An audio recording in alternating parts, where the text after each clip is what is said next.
presentamos En Tres Puntos. Flavio Gutiérrez. Ustedes y nuestros invitados analizarán el acontecer nacional e internacional, hechos e ideas que ocupan la atención de la sociedad. Un aporte al debate en busca de soluciones a los asuntos nacionales e internacionales actualizados. En Tres Puntos. Muy buenas noches, amigas y amigos de su programa En Tres Puntos. Hoy, miércoles 25 para todos aquellos que cobran como Javier, los 25. ¿Usted tenga el estado de llevando ustedes nuestro programa 25 en el día de hoy y llevándolo ustedes nuestro programa como de manera acostumbrada. Hoy tenemos, nos da un placer tener otra vez de nuevo aquí al profesor Inocencio García, que es presidente de los asuntos haitianos, también alto dirigente de la dirección del Partido de la Fuerza del Pueblo, donde vamos a hablar tanto de los temas haitianos como también de la economía y todo lo que incide en la parte política de la nación. Vamos a estar con él durante estos 45 minutos, compartiéndolo con Javier López, Guillermo Torres y el profesor Inocencio García. Buenas noches. Buenas noches, Flavio. Buenas noches, profesor. Buenas noches, Guillermo. Buenas noches, amigos televidentes. Hoy vamos a tener un tema, como bien tú dices, muy interesante sobre lo que es el traspatio de la República Dominicana en términos de seguridad, en términos de, fundamentalmente de seguridad, porque compartimos una isla y en la naturaleza hay que desmenuzarla. Bienvenido a su programa En Tres Puntos. Muy bien, gracias Flavio, gracias Javier, gracias a ustedes amigos televidentes de su programa En Tres Puntos. Como siempre, pues agradecer el ustedes permitirnos llegar hasta sus usuarios para compartir estos temas de interés, como bien decía Flavio, con nuestro invitado en el día de hoy, que es el profesor Inocencio García, titular de la Secretaría de Asuntos Haitianos de la Fuerza del Pueblo, con quien abordaremos todos esos temas de interés, el discurso del expresidente Leonel Fernández, ¿por qué no?, el del presidente Luis Abinader. Y en materia de economía vamos a abordar esos temas de interés y de igual manera, como bien decía Flavio, no podemos dejar el tema haitiano porque es un tema que es la especialidad del profesor. Bienvenido. Bueno, buenas noches y gracias de nuevo por la segunda vez, ¿no? ¿Así? Sí, así es. La primera lo disfruté, así que yo me imagino que también será un programa muy interesante con ustedes. Así es, profesor. Y aprovechándolo usted en un momento donde realmente lamentamos la tragedia del pueblo haitiano, por lo que ha sido el asunto del terremoto, donde tienen una serie de muertes, como siempre ocurre con estos tipos de sismos que se da allí en esa nación, y lamentablemente las condiciones de vida de ellos mismos, de su construcción, que son frágiles por sus condiciones económicas, pues producen una cantidad de muertes impresionante. De todos modos, nosotros veníamos tratando en su primer encuentro temas relacionados con lo que sería la muerte del presidente haitiano Moïse y cuáles serían los propósitos después de esto. Naturalmente, en este momento, por la situación del terremoto, hay una pausa, pero no significa que no aspiren muchos de los que están trabajando para ese proceso, para ese proyecto. Entonces me gustaría que usted nos dijera en la situación que se encuentra el pueblo haitiano, que aún están en esas condiciones, todavía la proporción o los propósitos de elecciones están presentes.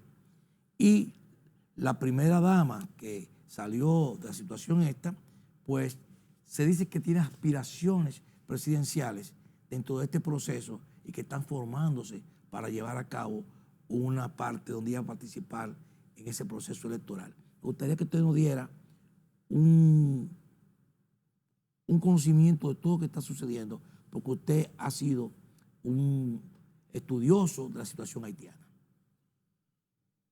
Bueno, yo he dicho en otros programas que el pueblo haitiano ya no tiene más capacidad de recibir tanto infortunio, porque en tan corto tiempo ha tenido dos terremotos, ¿no? Uno político, que fue el magnicidio del 7 de julio del presidente Jovenel Moïse, y ahora este terremoto del 14 de este mes de agosto. Es decir, son dos eventos, uno político y otro natural, realmente estremecedores, porque en el caso del magnicidio del presidente Jovenel Moïse, yo creo que lo decía en Sí. el primer programa, no importan las condiciones de régimen político, de si es demócrata o dictador, el magnicidio, el asesinato de cualquier jefe de Estado en cualquier parte del mundo crea un impacto muy profundo en cualquier sociedad, ¿no? Es decir, la desestabiliza. Sí, claro. Porque si al primus inter pares, el primero entre los iguales, lo pueden asesinar, ¿no? ¿Qué significa entonces con los entes comunes del pueblo, ¿no? Cualquiera de las familias, ¿no? O sea, ese es el significado de eso. Por esto viene a profundizarse por el hecho de que no solo es el asesinato del presidente Jovenel Moïse, el magnicidio, sino que Haití viene arrastrando una crisis que ya yo le llamo, que Haití está sufriendo, está padeciendo una crisis multidimensional y a la vez transdimensional. Y la voy a explicar. La crisis multidimensional porque todos los factores del desarrollo están afectados, o sea, se están en crisis. Si tú vas a la economía, el Fondo Monetario Internacional proyectó un 1% de crecimiento. ¿Ustedes creen que con este terremoto puede haber crecimiento? No puede haber. No, va a haber un crecimiento negativo, Sí. lógicamente, ¿no? Si te vas al tema de las instituciones, bueno, las instituciones no dan respuesta a los servicios que demandan los ciudadanos, ¿no? Estoy hablando no ya de las instituciones de soporte de Estado que están colapsadas. Correcto. ¿No?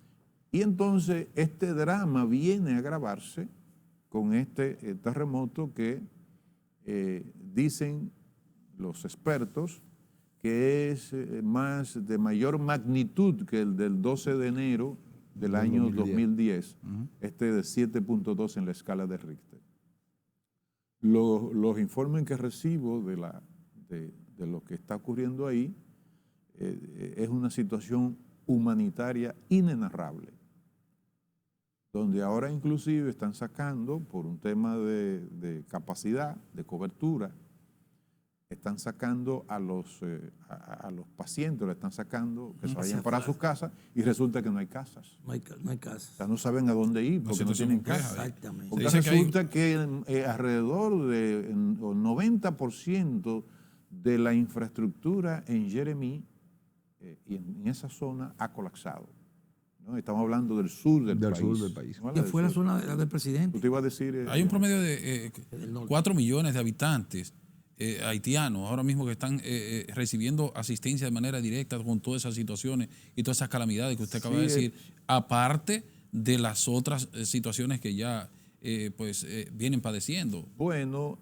si Naciones Unidas desde hace ya varios años ha ido incrementando la cifra de las personas, los ciudadanos haitianos que están en inseguridad alimentaria.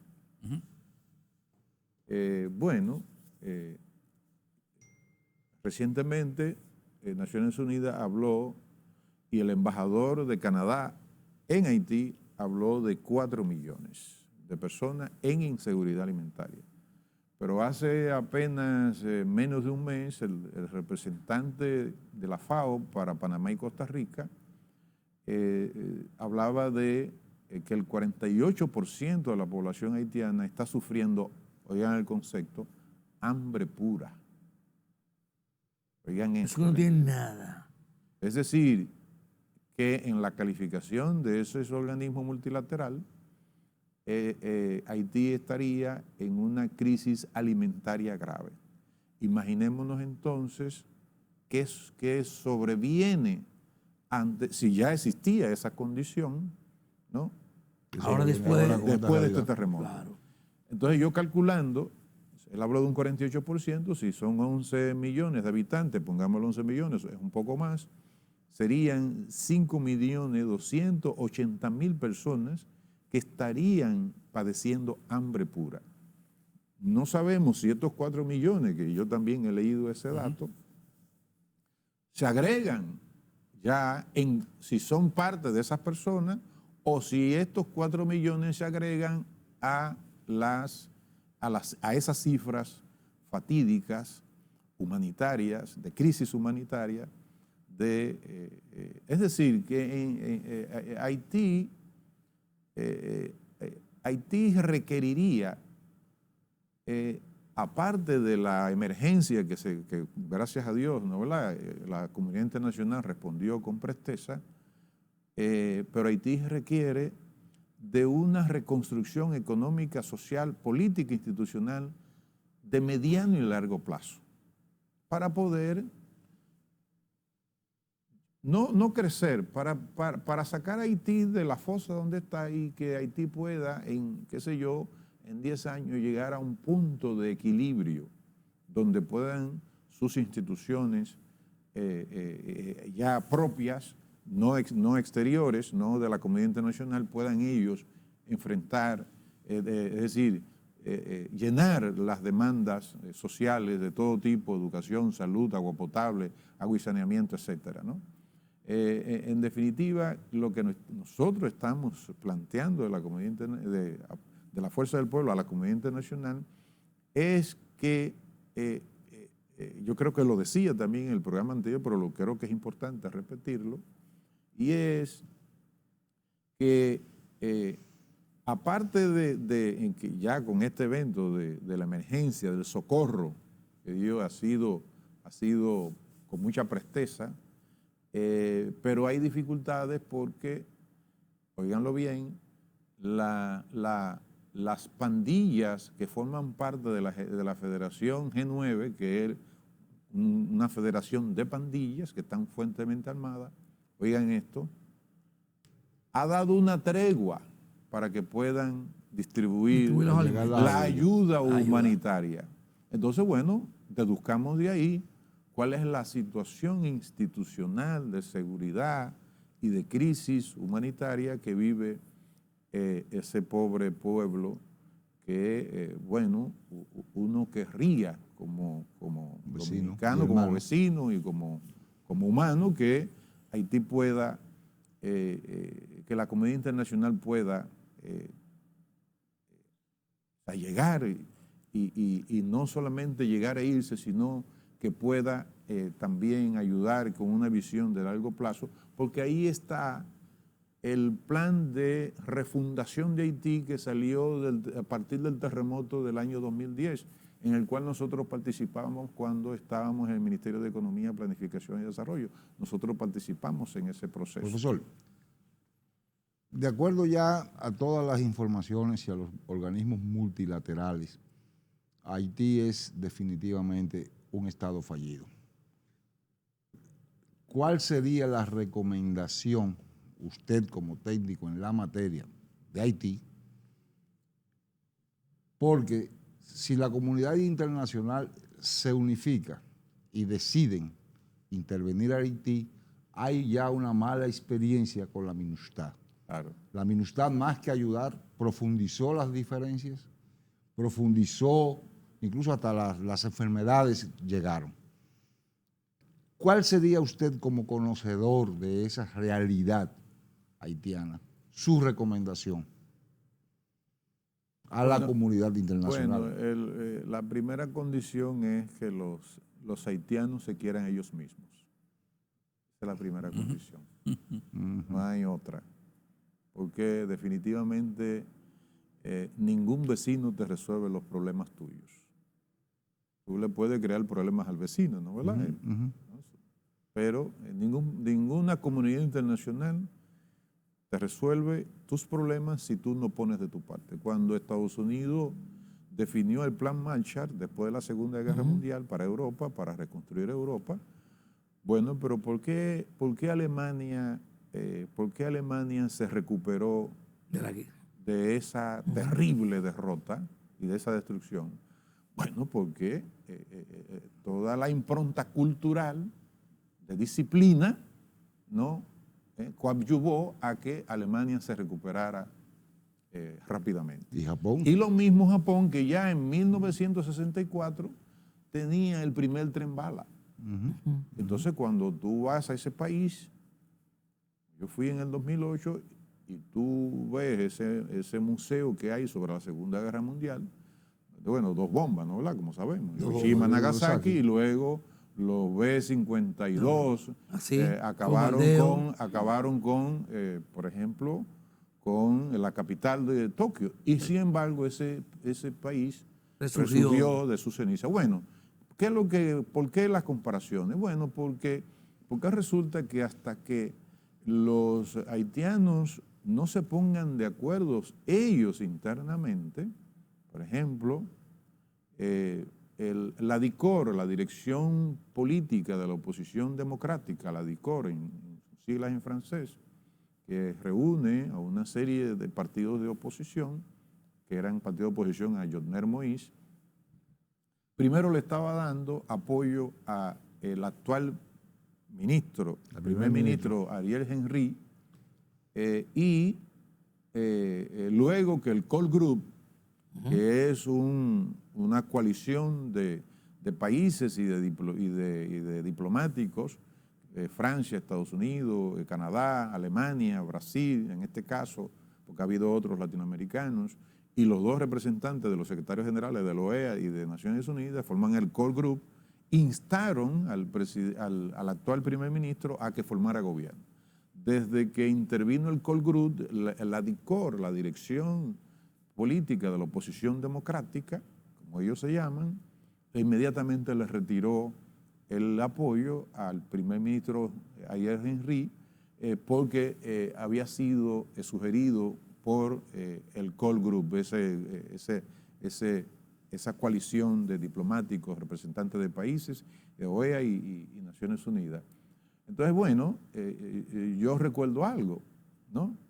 Es decir, ¿por qué Bosch participó en las elecciones de 1966? Quizás ese dato no se trata mucho aquí en términos históricos.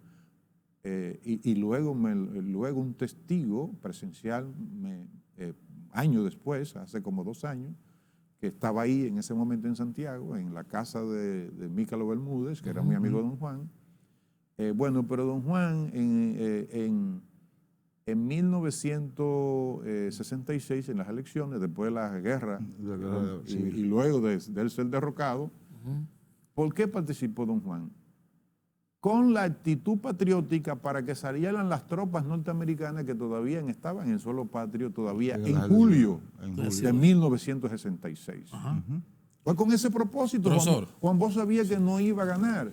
Entonces, si los haitianos no ponen ellos de su parte, porque, bueno, este primer ministro es un primer ministro de facto, porque no está amparado constitucionalmente, pero para que haya un vacío total, ¿no? Donde no tiene Congreso, el presidente ha sido asesinado, lógicamente que alguna fórmula pragmática tú tienes que buscar. Profesor, por su permiso, profesor, por su permiso, Guillermo, vamos a irnos a nuestra primera pausa comercial para continuar con el desarrollo de este tema. Vamos arriba y regresamos.